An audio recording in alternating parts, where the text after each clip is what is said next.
there's questions for Dale. Is it what you expected? Like, I mean, like in different stages of your life, like you maybe, like you said, he was tagging you or whatever. Like, what did you think of it? Like, what the seminary would be like then and then versus now? Yeah, that's a big question. You know, we talk about that all the time. The dogs. You know? We didn't think the dogs was going to be a thing. You know, we thought seminary was going to be. You know, I didn't know what kind of personality to expect. I mean, I thought, like, I didn't know what I was stepping into.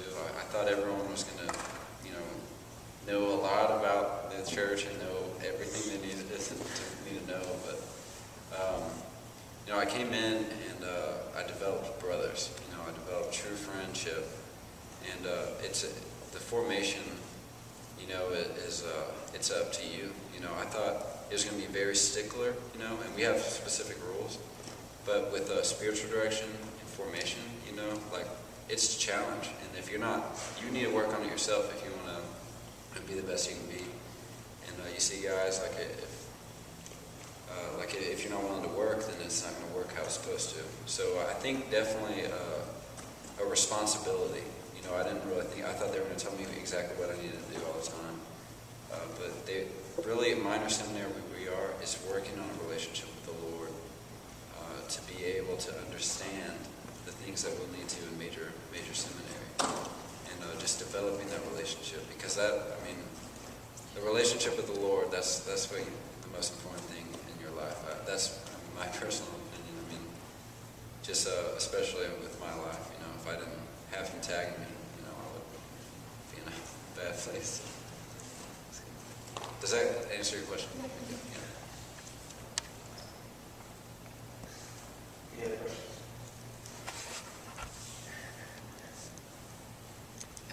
You said that St. Francis is like a big role model to you. Is he your patron saint, or did you just happen to find him? Yeah, he was my confirmation saint as well.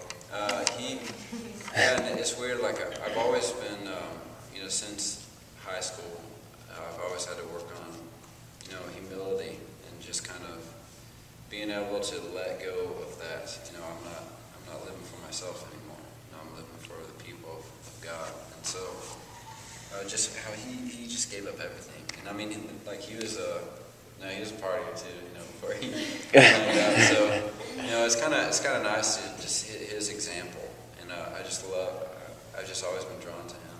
And you know, I really don't know how it happened. I guess, you know, in confirmation, I didn't really, like I was confirmed, but I wasn't really all in it, you know, because I was in 8th grade, which is something I regret, but I'm glad I chose him because he stuck with me, you know, he made sure I was all right. So. Are there any other saints or? Oh yeah, I was going to mention this, Saint Teresa of Lisieux. That was my mom's girl. This is a really neat story. My mom was very sick, and you know, she just kind of like be mentally in and out. But my dad was laying down with her one night late, and he said she sat up and she was looking around the room like this. She was just looking in all the corners. He said she started crying, and he was like, "Betty," he's like, "You all right?" And she was like, "Yeah." She's like, Saint Therese. We prayed a novena to Saint Therese for my mom. Yeah. And so it's like Saint Therese just came in here, and she said we're going to plant flowers together. Whoa. She just, my dad was like, "Whoa." Like, He's like, "I'm all over." can I get a shovel? So but I mean, it was just very neat. And I'll share a dream with y'all now that I heard that. But you know, right when my mom died, it was so crazy. You know, I remember I was telling Jimmy, I think I was walking. I came down 3 days after she died, because I had to get a test done because the following week was spring break. And I was like, all right, I'm going to get this knocked out before the funeral. I don't want to come back to something that's stressing me out.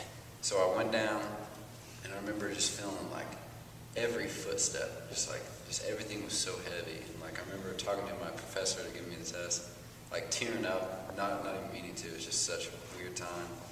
But I just had this fear that I wasn't going to be able to see her again. You know, I felt this fear that I wasn't worthy. And I had a dream with Saint Therese, and my mom was laying down, and St. Therese came and picked her up. And I was just like, oh my gosh, I'm not worthy to see this. But she said, Betty, it's about time to plant. And this was like 3 days after she died, so it was just like, I mean, it was just, when it happened, it was just crazy. And, St. Therese has really been, I'm trying to learn more about her. But, my mom developed a deep, there's pictures of her all in my mom's room. Like, there's probably like 3 or 4 just in different areas. But, that was her girl, St. Therese. Awesome. Anything else? So what does discernment look like? And this is for not just you, but also for Jimmy too. In the seminary, you're going to classes and stuff, but like, you're not just a student going to school. Like, what are the major differences between an average UD student and like you guys? And between Chris and you. It's just your day is scheduled. Like I was saying, it's up to responsibility. That's for your formation. But like at 6:30 every morning, we need to be in chapel by 6:30. And so there's no sleeping in until like 8:45 before your 9 o'clock class. You lose a lot of sleep. So you can't be rolling in. And it's funny, they say like if you're wearing a belt before 8 o'clock, you're a seminarian. It's kind of a joke on campus, like what I've heard. So your actual day, you just lose time. But it's nice because like we at 6:30 we have morning prayer, then mass immediately follows, and so 7:45 we go eat breakfast right after mass, and then from 8 until 5 that's your work time, and at 5:15 you have evening prayer followed by dinner, and then around like 6:45 to the rest of the night is basically yours, and just to kind of get some work done. But the big thing about formation is not allowing school to be your priority. When grades are important and you need you gotta study, you gotta be a hard worker, but finding the time for your own relationship with the Lord and developing that's the challenge. Because you can, like they say, when school starts, the first thing to go is your personal relationship in seminary, and don't let that happen. That's the biggest challenge, I think. So, Jimmy, do you have anything to? Yeah, like in spiritual direction, it's you work on like 10 minutes at first. That's what they tell you to do, like 10 minutes just before you, and then just kind of adding a minute here and there, until you just build up to an hour usually. But it gets tough because it gets stressful. Being like, oh, I got this paper, I got this test. I can't go to chapel right now and pray. But I think that's the biggest difference, is that instead of school being your priority, you're working with these. Your time is limited anyway. Also, you're trying to develop a relationship with the Lord, for the future people of the church. Is there a regular spiritual direction, or? Yeah, they encourage spiritual direction every 2-3 weeks. You meet with your spiritual director and you talk about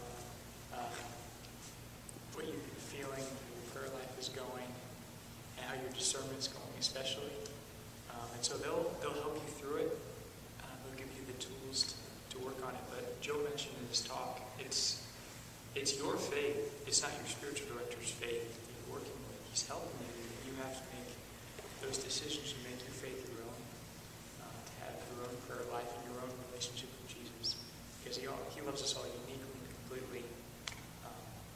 So we have to embrace that and accept that. So spiritual direction, that's the goal, and that's what it helps you with, to discern what you're called to do. The coolest thing about spiritual direction, though, is it's the same seal that's in confession. So like it's you and him, and he can't say anything to anybody else. So sometimes you're like, I gotta go to spiritual direction. You just go in there and lay it out. You just get it out, and then just talk to him about any problems you have. It's just very open, and that's why it's a challenge, because it's your faith. Because for my spiritual direction, I'll mention this. Like, it was the very first time I met with him, and I sat down. I was like, okay, like didn't know when to start. And he was like, all right, we're gonna start with prayer. And he goes, go ahead. Okay. I was like, I guess I gotta think of something. So they encourage you, you kind of you really focus in those 2 weeks, what's going on in your life, and just have it organized to where you can have a conversation, because he's not going to be like, okay, his job isn't to say what's going on here and here. His job is to help you on your journey. So you have to take a step in order for him to help you through that step. So do you all have the same spiritual director, or I guess? There's like 6, I think, that we have an option. Yeah, There's there's like 5. Okay. 3 in-house. In-house, You go to visit. Oh, cool. So you usually meet with them once you get there, and you come up with the guy who's best for your spirituality, your personality, who you feel most connected to. Okay. How many seminarians are in your class? In our class, 14. Yeah, 14 dogs, yeah. Yes. 14 dogs. Yes. We have 14. We're from all over the country, really. Arkansas, Dallas, Fort Worth, Houston, Brownsville, which is pretty much Mexico.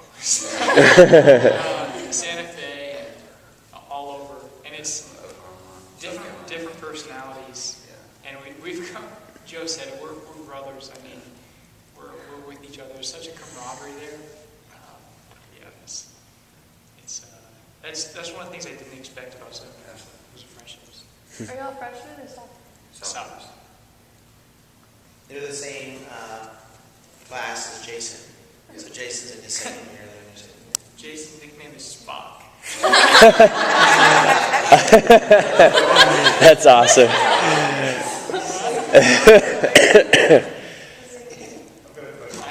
Oh, sorry. So the University of Dallas isn't the University of Florida. It's not Texas. It's not a big party school, but it is a college campus. Is it difficult to have the distractions of being with like secular college students in a seminary like that? I mean, at times, sure, at University of Dallas, just like any other university, but University of Dallas, I think, one of the reasons why we're so blessed to be at HDS is University of Dallas, because it has such a Catholic identity, and most of the kids and adults that study there are Catholic. But there are temptations wherever you go.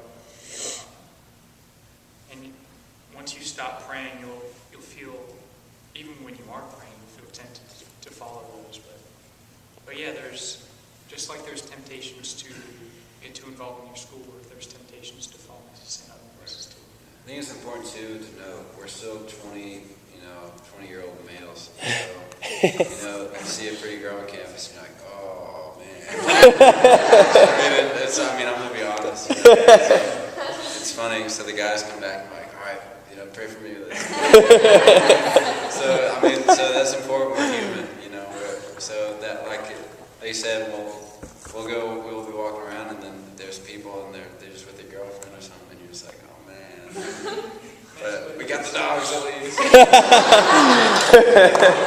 Who needs girls when you got the dogs? I'm just sorry, girls.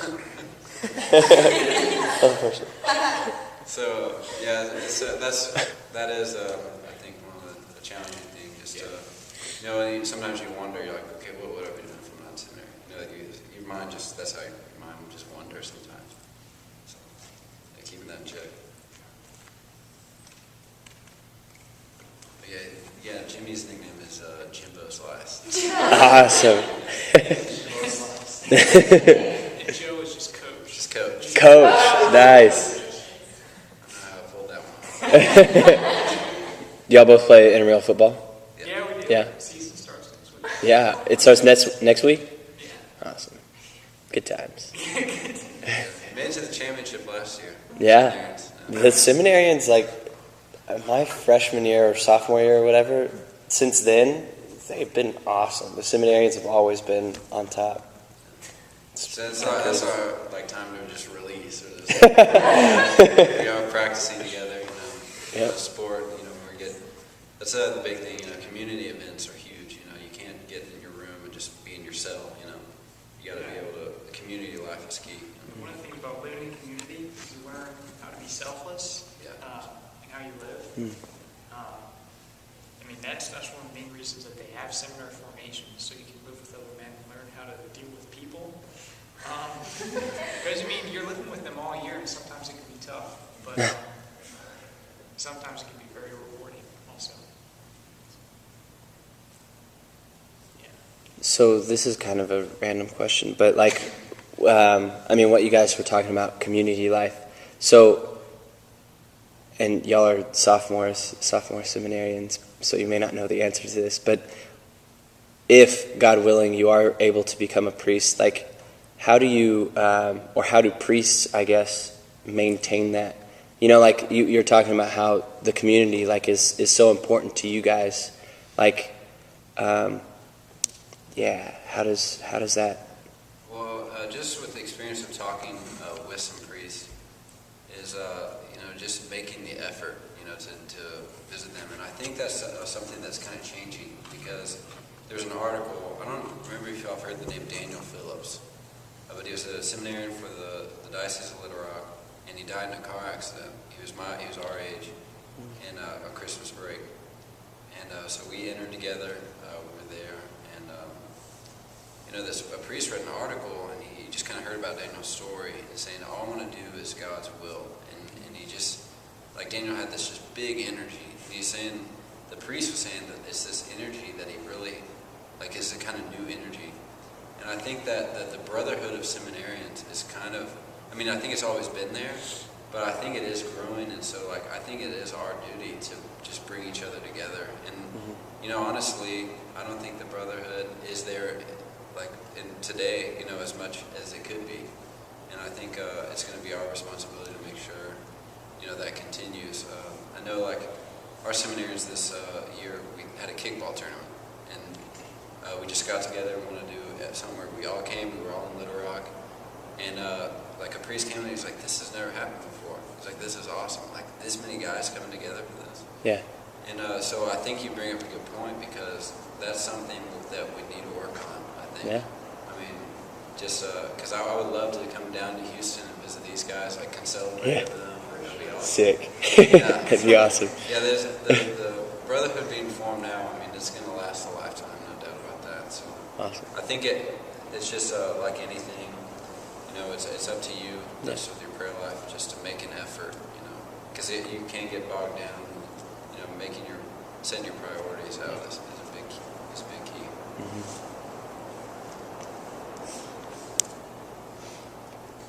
Awesome. Yeah, it's a great question, because, when someone is discerning, for the ladies, obviously they're going to join the community if you do join religious life. But for the guys, when you're discerning the priesthood, and you're thinking, is it the diocesan priesthood or is it a religious community? Obviously, when you join an order, like, there's going to be community. That's their whole thing, right? Right. But, like, how does a diocesan priest maintain that? And that's huge. Yeah. And it is, yeah. It's important, because if you allow yourself to just kind of be by yourself, like, a lot of times what picks me up in the seminary is, like, if I'm having a rough time or something, just someone knocking on my door and be like, hey, you want to go play football? Just something like that, because I feel like the more you get drawn to yourself, we're not built, our human nature isn't built for ourselves, we're built for relationships. And so I think that, that's a definite responsibility that we need to keep up, that community. But I feel like, formation today is great about, encouraging. The vocation of the priesthood is not to be alone. In its essence, the vocation of the priesthood is to be with other people, brother priests. And the people and the brother priests help build you up and strengthen you.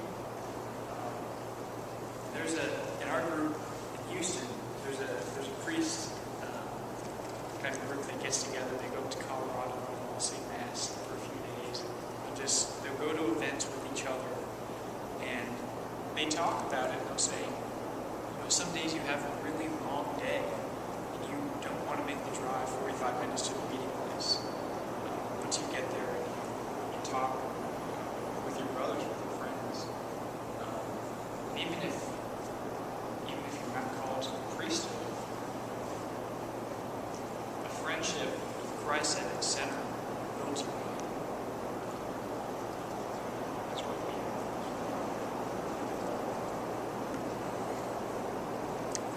Awesome. So, Joe, God willing, if you become a priest, are you going to go by Father Friend? I don't know. That's I think it's going to happen just because it sounds so awesome. Father Friend. I know some awesome Father Joes, so I don't Not- know how it's going to go. It can go either way. And then Father Jimbo Slice.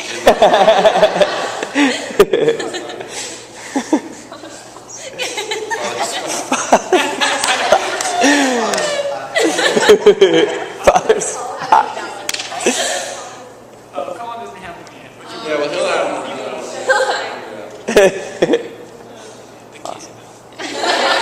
The kid. yeah, we'll come up with something. You'll have to let us know when you have anything for Colin. For sure. Have y'all met Austin? Yeah, Yeah. he's a freshman there. He's a good guy. He's a good guy too. He long hair, right? No, No, that's Tyler. that's Tyler, yeah. I know. Yeah, I get them mixed up. Is Austin from Granbury? He was at Camp Fort Worth and he gave his. Yeah, he's at Granbury. Yeah. Yeah, we had there's like 28 returning guys, 35. 35 new guys. Wow. So it's a new house. It's interesting how it works. Just because guys just learning out, guys coming in. It's a new house feel every year. It says. And you guys are moving on to major soon too. Yeah. Oh yeah. So, 35, is that the most that has ever, or not Well, I think ever, we but have 78 total. 74 total. It's at the highest it's been. And I mean, Monsignor Yeah. Olson is Yeah. the rector. right. His first year, they had like 28 guys. Yeah. It's like 5 years. That was, Yeah. That was 5 years ago. And so Remember it just that, boomed. yeah. So I was talking to him one day and he said, I'm here at orientation with these 35 new guys. I was like, these are just the new guys and there's more of them were in the whole house when I started. Yeah, that's So crazy. It's like I still got Praise 30 God. more at a retreat right now. Yeah, So praise God. Awesome. yeah, we have. Yeah. Oh yeah. Oh my gosh, he's brilliant. He is, man. So what's your relationship like with him, like the rector of a seminary? What is his role and what's like, is it like the principal of a school or like what's the relationship like with him? Yeah. I mean, he's still a priest, although he's a priest to us and a father to us, although he's external formation, which means like we can't confess to Monsignor Olson. Because he's external formation. I mean, if we're on the verge of death, then he can do it then. But they have external formation and internal. So the spiritual directors are internal. You can tell them anything.